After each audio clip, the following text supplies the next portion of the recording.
الأخوت واحد السلام عليكم. اليوم كانت المقابلة ديال المنتخب الجزائري ضد المنتخب السنغالي لأقل من 17 سنة، وكانت هذه آخر مقابلة في دور المجموعات. منذ بداية المقابلة المنتخب الجزائري قام بضغط كبير وضغط عالي على دفاعات المنتخب السنغالي، وتمكن أنه يسجل الهدف الأول ديالو في الدقيقة السادسة.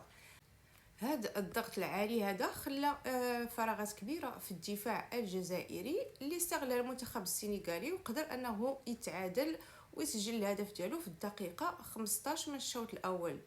في أواخر الشوط الأول لاحظنا بأن المنتخب السنغالي دار محاولات عديدة، إنما الحارس الجزائري بصراحة كان في المستوى ودار تصديات جميلة ونقد المرمى ديالو أكثر من مرة.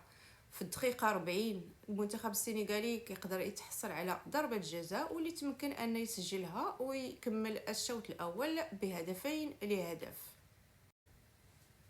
الشوط الثاني المنتخب الجزائري، هذا الأستاذ غادي مشرف معنا.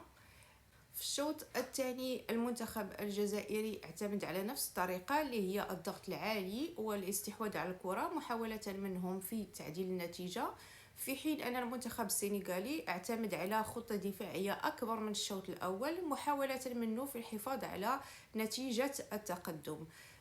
في منتصف الشوط الثاني بصراحة السنغال داروا ضغط كبير واستحوذوا على الكرة أكثر، إنما دائما الحارس الجزائري كان وقف في المكان المناسب في الوقت المناسب ويعاود دار تدخلات جميلة جدا.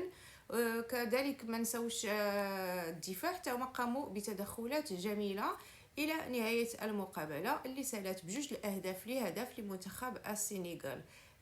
نتمنى للإخوة الجزائريين أنه المقابلات الجاية تكون أفضل بكثير والنتيجة تكون لصالحهم، وتهلاو نتلاقاو في الماتش الجاي إن شاء الله. تهلاو.